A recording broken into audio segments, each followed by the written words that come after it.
Alors, bonjour, chers parents, chers élèves.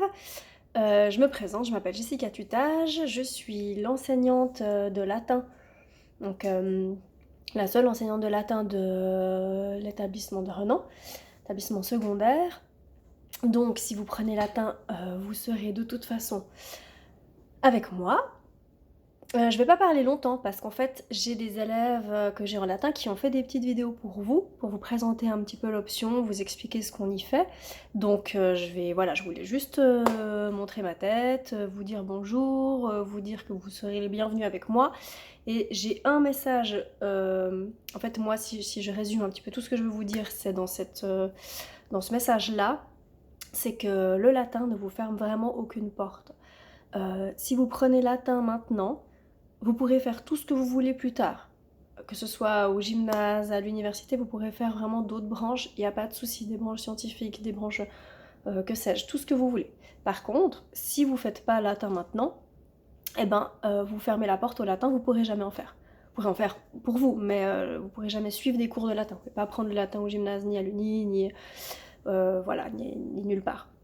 Donc c'est un peu ça que je voulais vous dire, c'est donc le latin ne ferme aucune porte, au contraire ça vous apprend beaucoup de choses, ça vous donne vraiment un bagage supplémentaire. Et puis par contre, si vous ne prenez pas cette porte là maintenant, vous ne pourrez jamais la prendre. Voilà, un autre petit détail, après je me tais. Dans les vidéos que vous allez voir, c'est que des filles.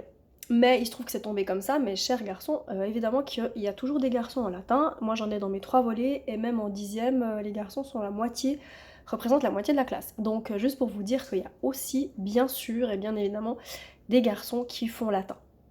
Voilà, je me tais, je me réjouis de vous rencontrer, j'espère, et puis voilà, à tout bientôt, au revoir. Je suis une élève de 11 VP et j'ai pris l'option latin. J'ai bien fait de prendre cette option car je trouve que tout ce qu'on fait est super. On fait de la grammaire, de la mythologie, de la culture, de l'étymologie et de la traduction. Et pour tout ça, on a un livre qui s'appelle Forum. Tout le monde dit que le latin sert à rien, mais finalement, si on y réfléchit bien, c'est tout le contraire. Il faut savoir que la plupart du vocabulaire français vient directement du latin. Par exemple, pugnace, qui veut dire combatif, vient du latin pugna, qui signifie le combat.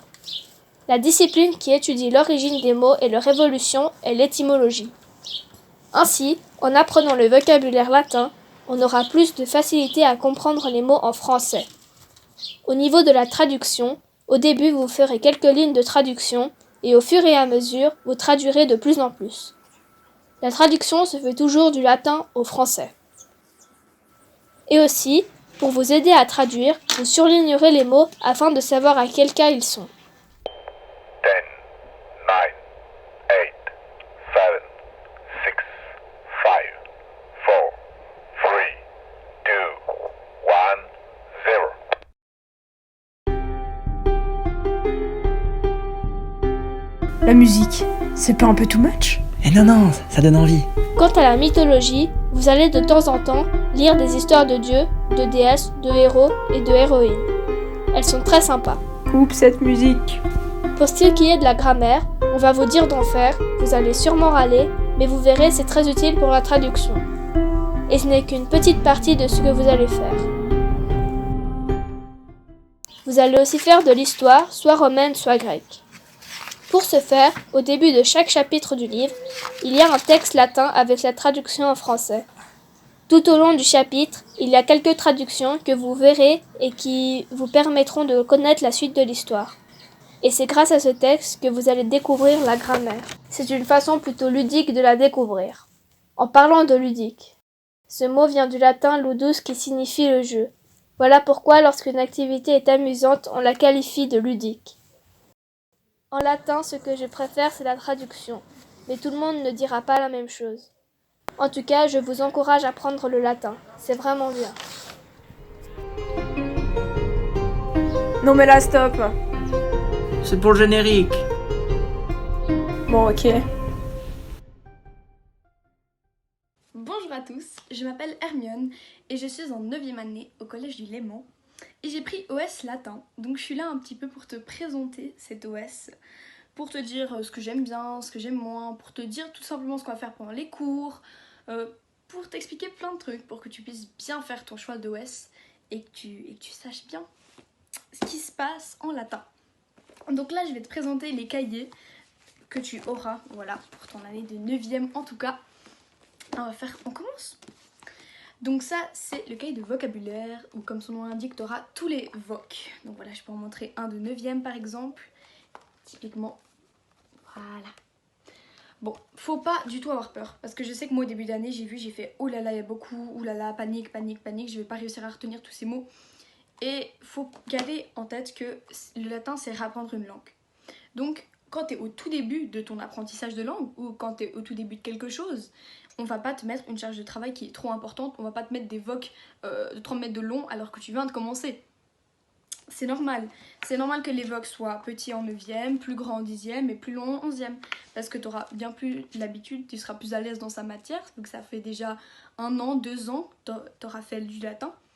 Et même une fois que tu as l'habitude d'avoir des vocs réguliers à apprendre, je trouve que tu les apprends beaucoup plus vite. Donc il faut vraiment pas avoir peur en se disant que la longueur ça va jouer quelque chose. Non, les vocs, franchement c'est pas pour ça qu'il faudrait ne pas prendre l'OS en tout cas. Mais ça va être ton meilleur ami, tu vas tout le temps l'utiliser. Il y a le cahier de latin culture, donc c'est un petit cahier que tu vas pas vraiment utiliser tout le temps, mais qui reste très important vu que tu vas beaucoup noter des dates importantes, des marches à suivre pour faire des définitions étymologiques par exemple.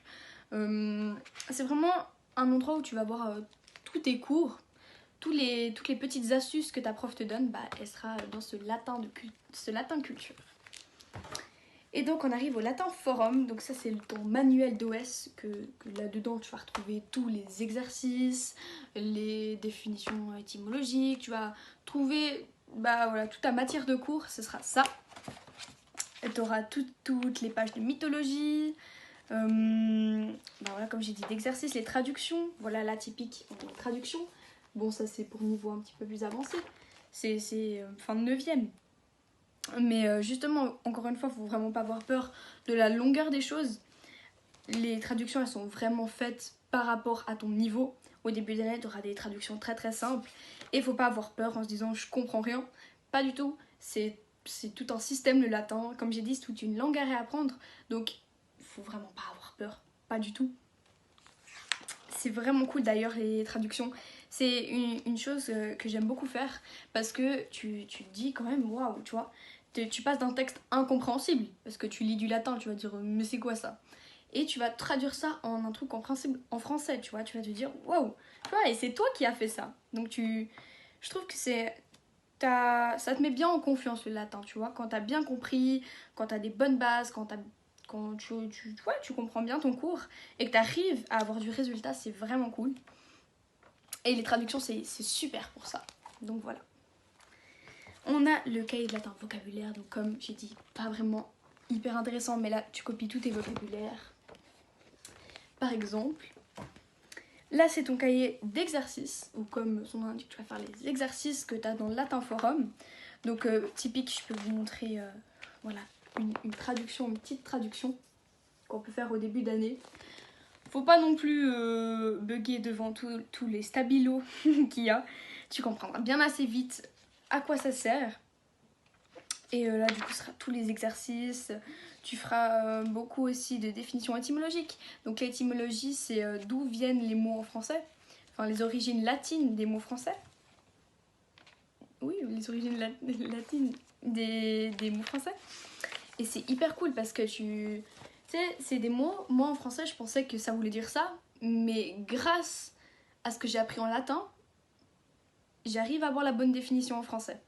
Et il y a des mots, je pensais que ça voulait dire ça. Et en fait, non, je comprends mieux par rapport au latin, tu vois. Parce qu'on pourrait simplement te dire, ah bah non, ça veut pas dire ça, ça veut dire ça, tu ferais ok. Mais en comprenant en latin, en ayant tous les cours que tu as eu avant, bah c'est cool, tu vois. Tu te rends compte, waouh, c'est yes, tu vois. Tu as compris ton cours, tu as appris plein de nouvelles choses. J'aime beaucoup ça aussi. Et ça, c'est ton cahier de grammaire où tu auras du coup toutes les règles de grammaire. Tout ce qu'il te faut pour bien faire tes cours, pour bien réviser aussi à la maison. Donc voilà, ça c'est typique. Les grammaires, une fois que tu les as copiées, c'est vraiment très très bien fait. Tu les apprends assez facilement, je trouve. Et en tout cas, elles sont très bien faites. Donc voilà, ce sera un peu tous les cahiers auxquels tu auras le droit d'avoir, en tout cas cette année. Si tu prends latin, bien sûr. Donc voilà, moi je veux juste insister sur un point. Le latin, ça sert pas à rien. Parce que je pense vous rigolez, mais c'est vrai.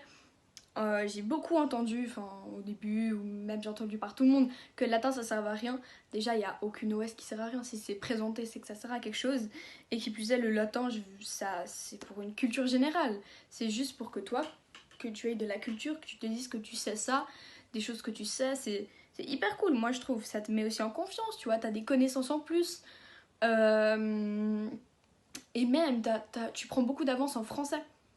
Dans tes cours, il y aura des sujets qu'on va aborder en latin. On les abordera avant qu'en cours de français. En français, on les abordera plus tard. Du coup, tu auras déjà vu un petit peu la matière, tu l'auras déjà survolé. Donc, tu auras déjà un petit peu plus compris le principe. On prend aussi des fois un peu d'avance en histoire. C'est vrai qu'on prend aussi pas mal d'avance en histoire. Donc voilà, faut aimer un peu ces deux matières. C'est la base, il faut aimer lire, faut avoir une âme de latiniste. Mais franchement, c'est ouvert à tout le monde, c'est une matière qui est super cool. Tu apprends, je pense que c'est Madame Dutage qui vous fait de la présentation, c'est une très très bonne prof. Elle apprend très bien, c'est une très bonne prof. J'ai vraiment bien réussi mon année 9e grâce à elle. Et donc voilà, c'est un peu tout ce que j'avais à vous dire par rapport à cette matière. Donc franchement, amusez-vous, choisissez la matière qui vous fait plaisir. Faut pas vous mettre de barrières parce que vous verrez que c'est hyper cool une fois que t'es dans ta matière, t'es heureux. Et donc voilà, c'est tout ce que j'avais à vous dire par rapport au latin. Et la charge de devoir aussi, elle n'est pas plus élevée que dans d'autres matières. Faut pas aussi s'inquiéter pour ça. Donc voilà, bonne soirée ou bonne journée. Et hâte de te croiser dans les couloirs du Léman à la rentrée. Au revoir à tous, moi je vais vous présenter mon option qui est le latin. J'avais choisi cette option en 9e année pour mes 3 années d'école qui suivent du coup. Personnellement, moi ce qui m'a poussé à choisir cette option-là, c'était la partie des histoires mythologiques, car c'est ce qui me passionne vraiment. Où il y avait aussi la partie d'étymologie. En gros, si vous ne savez pas ce que c'est l'étymologie, c'est en gros une étude qui permet de rechercher l'origine d'un mot, d'une langue. En gros, je ne sais pas si vous êtes au courant, mais en français, il y a beaucoup de mots qui sont dérivés du latin. Et c'est grâce au latin qu'on a pu, en gros, construire ces mots français. C'est ce qui m'intéressait, de trouver la racine de ces mots-là. En latin, on traitera beaucoup tout ce qui est latin, romain, les grecs. Il y aura de l'étymologie, en gros, les mythes qui traiteront sur une civilisation ou un thème en particulier. Dans le programme, il y aura toujours une partie... en gros, c'est une histoire historique qui introduit le nouveau chapitre. On aura une partie vocabulaire. Le vocabulaire, c'est très très important. Il faudra vraiment le savoir. On aura toujours une partie étymologie, du coup, qui sera reliée au vocabulaire du chapitre. On aura une partie grammaire, puis les exercices qui suivront. En gros, les exercices seront reliés à la grammaire. Et les exercices, du coup, ce sera pour vous entraîner et puis pour vous adapter au nouveau chapitre. Sinon, on aura aussi une partie traduction. En gros, on aura un texte à traduire. Il faut vraiment savoir son voc, car, je le redis, il faut vraiment savoir son voc, car c'est ça qui va vous aider pour la traduction. Tout à l'heure, je vous présenterai le manuel, comment ça se présente, puis voilà. Le manuel, il se présente comme cela. Ce manuel-là, c'est le manuel des 9e années. Et on aura toujours un nouveau manuel pour chaque nouvelle année scolaire, si jamais. Ensuite, ici, on a une petite partie historique qui introduit le chapitre. En l'occurrence, là, on parle du cheval de Troie. Ensuite, ici, on a la partie vocabulaire que je vous conseille vraiment d'apprendre. C'est vraiment ce qui va vous aider. Là, on a la partie étymologie qui est reliée au vocabulaire du chapitre. Là, on a la partie grammaire, ici. Puis, il y aura les exercices qui suivent, comme je vous l'ai dit. Les exercices en gros pour vous entraîner et puis pour vous mettre au clair sur la grammaire. Ensuite, là, on a une petite histoire. Ça dépend des chapitres, mais souvent, on a une petite histoire étymologique qui va avec. Et je sais pas si je vous l'avais dit, mais il y aura des textes à traduire. Ça dépend des chapitres. Des fois, ils sont longs, courts, ça dépend. On aura du coup une traduction à faire. Et je vous conseille de nouveau d'apprendre correctement le VOC, car c'est ce qui va vous aider pour les traductions, en gros. Sinon, j'espère vraiment que mes explications ont été claires et que ça vous aura plu. Je vous conseille vraiment cette OS. Moi, vraiment, je la trouve vraiment super. Sinon, je vous souhaite que du bon.